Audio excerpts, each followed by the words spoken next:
Welcome to Nerdology, where we dive into the science behind consumer behavior, sensory research, and the latest hot topics in behavioral science. Quick insights, expert reviews, and conference highlights, all in bite-sized form. Let's get nerdy.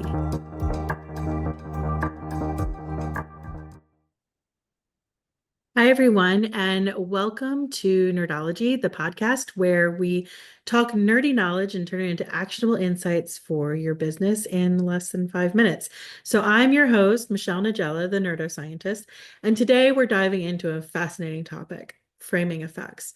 How context changes consumer research results. And if you're a researcher, marketer, or just someone curious about how decisions are made, this is for you. So let's start with a quick question. Have you ever noticed how a small tweak in how something is described can completely change how you or other people perceive it?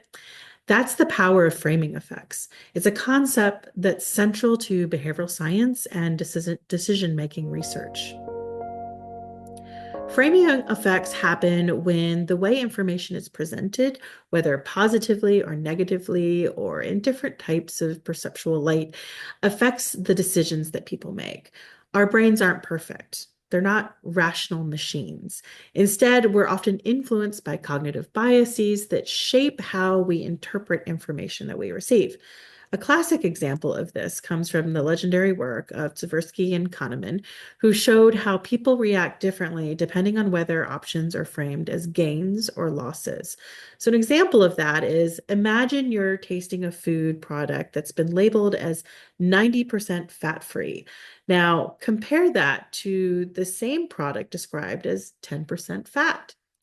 It's exactly the same information, but research actually shows that most people will view the 90% fat-free version more positively than the 10% fat. So why?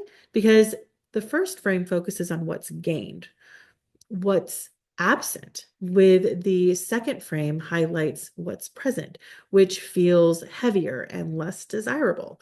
These subtle shifts in framing don't just influence how we perceive things, they also influence the results of your research. So that's why, as researchers, it's really important to understand framing effects and how we can mitigate them, whether it's in how people are experiencing stimuli or brands or whatever it is that we're showing our participants, or even in how we word our questions, or even the questions and statements that come before we ask our participants questions.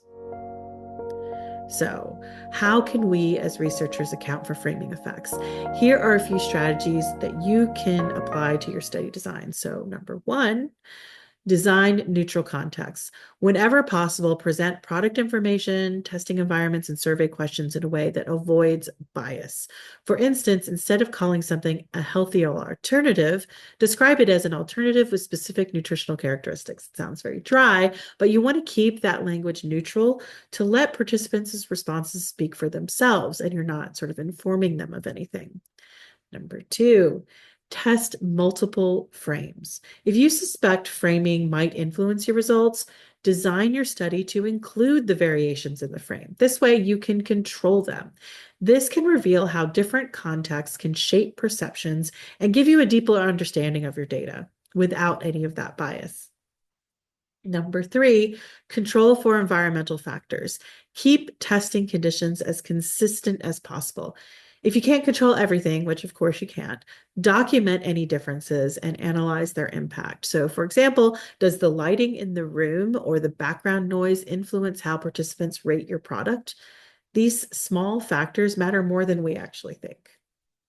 Number four, use blind testing. Strip away descriptive cues that might influence participants' and expectations. So, for instance, if you're evaluating a product's taste, don't tell participants the brand or nutritional details until afterward.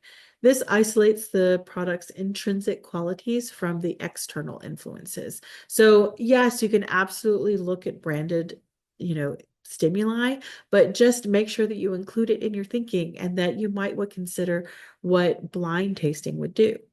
Number five, lean into context effects. Here's a counterintuitive idea. Sometimes, instead of eliminating context effects, you can use them intentionally to better simulate real-world conditions. This approach can actually enhance the ecological validity of your results and bring you closer to understanding how consumers make decisions in the wild. Now, while framing effects can be a very powerful tool for uncovering consumer behavior, it is essential to approach them ethically. The goal should always be to understand genuine consumer preferences and not try to manipulate outcomes to fit a specific agenda. Transparency in research design is really key to building trust and ultimately delivering better products and services to your consumers. So, what's the big takeaway here? Context matters, not just in consumer choices, but in the research process itself. By being mindful of how you frame information and the environments in which your studies are conducted, you can design research that captures the true voice of the consumer. And hey, if you're looking for expert guidance to design studies that minimize unwanted framing effects and maximize actionable insights, you know where to find me. So let's collaborate and uncover the deeper truths behind consumer behavior together. Thanks for tuning into this episode of Nerdology. I'm your friendly neighborhood neuroscientist, and I'll catch you next time. Stay nerdy, my friends.